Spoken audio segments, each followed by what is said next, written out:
आप लोग इस वीडियो को इसलिए देखने आए हैं क्योंकि आप लोग यूपी बिहार से होंगे और मुझे पता है कि आप लोग पवन सिंह के फैंस भी होंगे और इसमें से कुछ लोग ऐसे होंगे जो बिग बॉस के फैंस होंगे। तो यकीनन बिग बॉस ऐसा शो है जो ऐसे लोगों को मौका देता है जिनकी निजी ज़िंदगी में कुछ कंट्रोवर्सी हो रही हो या हो चुकी हो, ऐसे लोगों को मौका देता है। तो सवाल ये उठता है कि क्या पवन सिंह बिग बॉस 16 का हिस्सा होंगे? इसके पहले कि मैं आपको सच्चाई बताऊं, उसके पहले मैं आपको बिग बॉस का कुछ ऐसी चीज़ें बताने वाला हूँ, ऐसी बातें बताने वाला हूँ जिसे सुन के आप बिग बॉस देखना बंद कर देंगे। बिग बॉस से आपका विश्वास उठ जाएगा। आप सोचेंगे कि बिग बॉस के लोग ऐसे भी कर सकते हैं, कुछ भी। तो सुनिए, अगर हिम्मत है तो सुनिए, पूरी बात को सुनिए, पूरा वीडियो देखिए, स्किप मत कीजिए बिल्कुल भी। आपको पता है कि हर सीज़न में, बिग बॉस के हर सीज़न में एक भोजपुरी स्टार क्यों बुलाया जाता है? आप लोगों को पता है?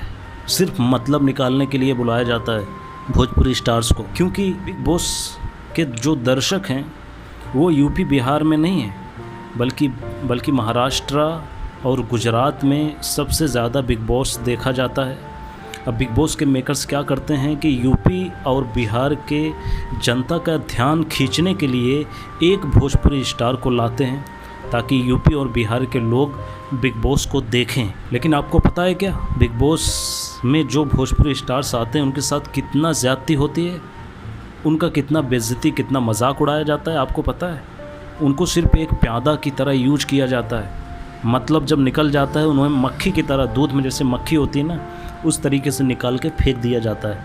आप लोगों को पता है? आप लोगों को याद होगा कि केसारी लाल यादव आया था बिग बॉस 13 में, उसका कितना मजाक बनाया गया था बिग बॉस के घर में।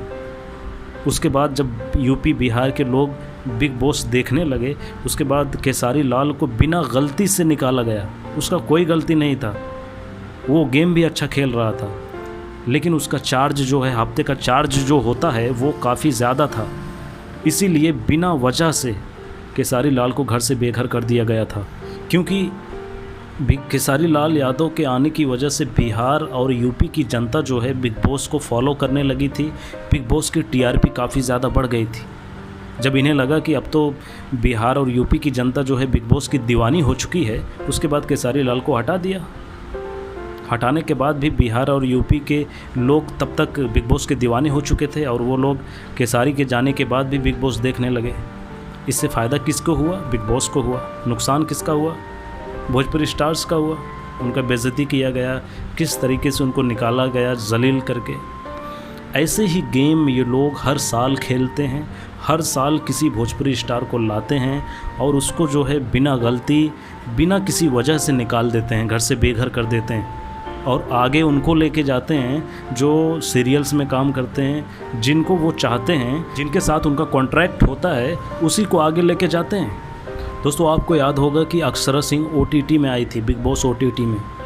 अक्षरा सिंह कितना अच्छा गेम खेल रही थी, सभी लोग तारीफ़ कर रहे थे अक्षरा सिंह का, लेकिन अक्षरा सिंह को भी बिना वजह निकाल दिया गया था। तो मेरे कहने का मतलब ये है कि आप लोग को मैं समझाने आया हूँ कि सिर्फ बिहार यूपी की जनता के ध्यान को खींचने के लिए भोजपुरी कंटेस्टेंट लाए जाते हैं। बिहार के हीरो को लाया जाता है, बिहार के एक्ट्रेस को लाया जाता है, भोजपुरी के एक्ट्रेस को, सिर्फ यूपी और बिहार के जनता के ध्यान खींचने के लिए। इतना कुछ जानने के बाद अब मैं आपको बताता हूँ कि क्या पवन सिंह बिग बॉस 16 का हिस्सा होंगे। इसके पहले दिनेश लाल यादव, मनोज तिवारी, केसारी लाल यादव, अक्षरा सिंह, ये सब बिग बॉस के हिस्सा बन चुके हैं। अब सवाल ये है कि क्या पवन सिंह भी हिस्सा बनेंगे? ऐसा नहीं है कि पवन सिंह को बुलाया नहीं जाता, पवन सिंह को कई बार बुलाया जा चुका है, लेकिन पवन सिंह इस घटिया शो में आना ही नहीं चाहते हैं। उनका कहना है कि जो शो लोगों की भावनाओं के साथ खेले, उस शो में जाके कोई फ़ायदा ही नहीं है। तो पवन सिंह इस बार भी बिग बॉस 16 में जाने के लिए इनकार कर दिए हैं, साफ इनकार कर दिए हैं। वो बिग बॉस का हिस्सा बनना ही नहीं चाहते और मुझे यकीन है कि वो अपनी पूरी ज़िंदगी में बिग बॉस का हिस्सा नहीं बनेंगे। बस दोस्तों, इतना ही। फिर मिलेंगे एक और वीडियो के साथ। चैनल पर नए हैं तो चैनल को सब्सक्राइब कर लें। धन्यवाद।